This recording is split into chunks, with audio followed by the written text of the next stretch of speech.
Bonjour Paterne. Bonjour François.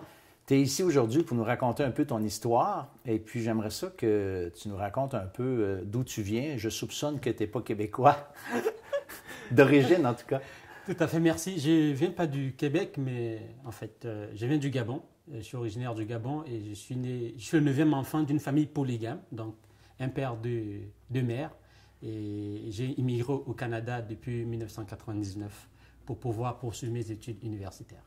OK. Puis qu'est-ce qui est arrivé ensuite? Pourquoi tu es là entre ça et aujourd'hui, à l'heure de la bonne nouvelle? Alors, ce qui est arrivé, c'est qu'en partant du Gabon, moi, j'avais un arrière-plan catholique. Selon mes parents, j'ai été baptisé catholique. Et ensuite, ma mère a rejoint les rangs des témoins de Jéhovah et je l'ai suivi. Mais il est arrivé un événement tragique dans ma famille, c'est qu'à l'âge de 16 ans, j'ai perdu mon père de suite d'un cancer et ça m'a révolté. Je me suis révolté contre Dieu et je ne voulais plus rien savoir. Et ça m'a amené dans une vie mondaine, je dirais caractérisée par une sexualité débridée. Et j'ai vécu comme ça longtemps, jusqu'à ce qu'une autre tragédie vienne frapper ma famille. Et ça, c'est en 2004. J'ai perdu ma sœur qui, en donnant la vie, a perdu la sienne. Et ça m'a amené donc à réfléchir sur le sens de la vie parce que j'ai perdu, je dirais, c'était la détresse. C'était le monde s'est effondré pour moi et je voulais vraiment savoir c'était quoi le sens de la vie. Et c'est en ce moment-là que j'ai commencé à réfléchir. Et ma réflexion est allée dans tous les sens, je dirais. Je suis allé voir les médiums, je suis allé voir, je dirais, j'ai consulté des documents sur le bouddhisme, sur la pensée positive, sur l'ésotérique en tête, je dirais. Mais malgré ça, je ne trouvais pas la paix. Je ne trouvais vraiment pas du tout de la paix à l'intérieur de moi. Et je voulais vraiment savoir le sens de la vie. Et j'ai continué la démarche. Et partant de là, je suis arrivé à Chicoutimi pour débuter mes études universitaires. Et c'est en arrivant à Chicoutimi que les choses ont commencé à basculer. Et j'ai rencontré des gens qui m'ont amené à réfléchir sur le sens de la croix. Et je dirais que cela a débuté en écoutant un témoignage, un déjeuner témoignage organisé à Jonquière. Et la personne de Jésus-Christ qui a été présentée en ce moment-là m'a fait réfléchir. Et je voulais donc chercher à savoir vraiment c'est quoi ce Jésus-Christ qu'on me présente et que je ne connaissais pas depuis mon enfance. Même si tu avais été élevé quand même dans une religion où on parlait de Jésus-Christ, là. Tout à fait. Mais ce n'était pas le même Jésus-Christ, ce n'était pas la personnalité qui était présentée et n'était pas la même. Donc, je voulais savoir c'était qui ce Jésus-Christ-là. Et ça a piqué ma curiosité. Et c'est comme ça que j'ai débuté un cours sur l'Évangile.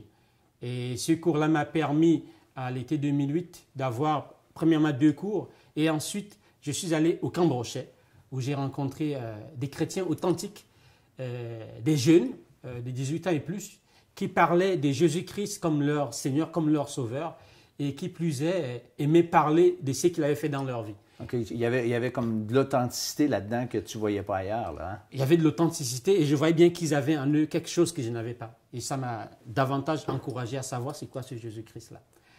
Et par la suite, au lendemain de cette... parce que c'était une fin de semaine de 18 ans et plus, au Camp Brochet, dans le coin du Saguenay. Donc, je me suis revenu donc à Chicoutimi. Et la 3e fois, j'avais mon 3e cours, dis-je, sur les principes de la bonne nouvelle. Et dans ce cours-là, la question principale était le problème.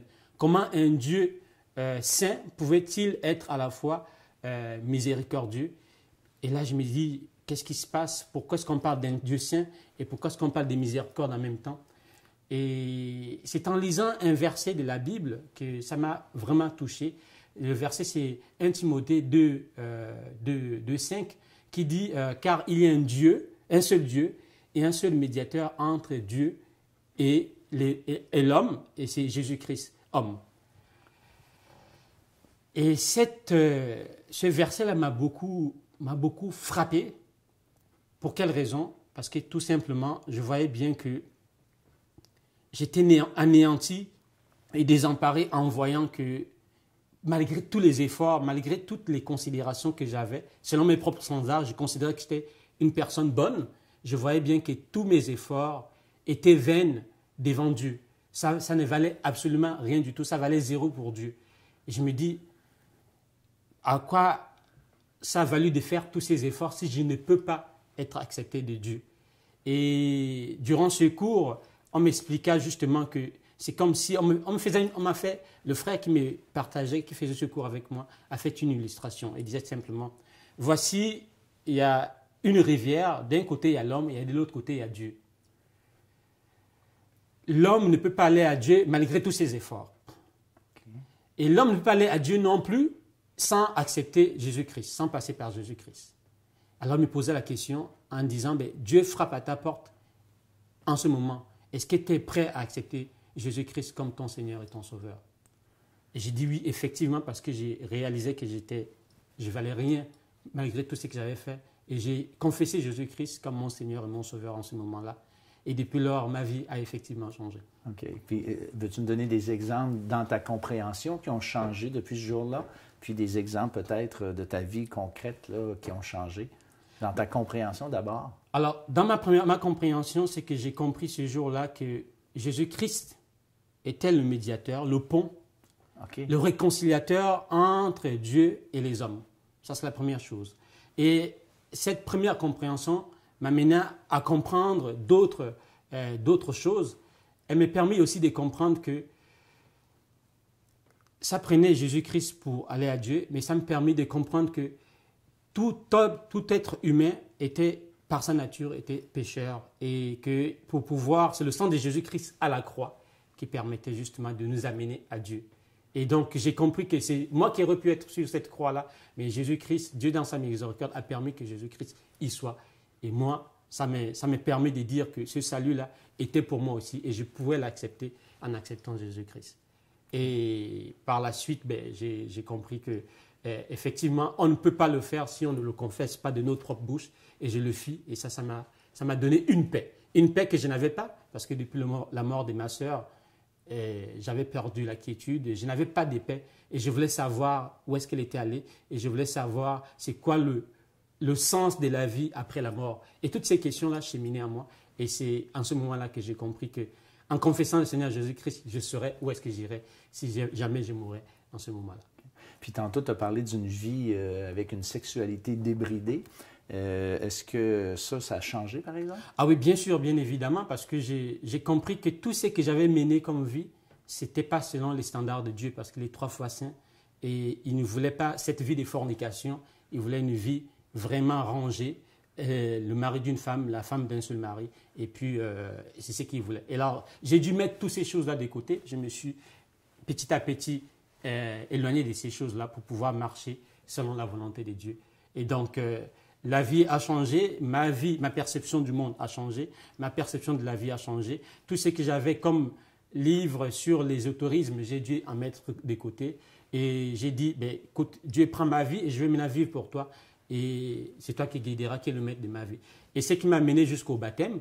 Et ça m'a mené également justement à lire davantage la Bible parce que c'est là-dedans qu'on trouve les enseignements pour mieux marcher selon Dieu. Ouais. Puis si tu avais à retourner en arrière, est-ce que tu recommencerais? Ah non, absolument pas du tout, parce que maintenant je vois Dieu dans tout ce que j'ai fait, je vois qu'il m'accompagne. Et alors peut-être qu'avant il le faisait, mais je ne le voyais pas. Mais là j'ai une intimité avec Dieu et je veux vraiment le connaître davantage et puis marcher selon sa volonté pour mieux le servir. Eh bien, merci beaucoup, Pattern. C'est gentil d'avoir été avec nous. Merci. On dit merci à tous.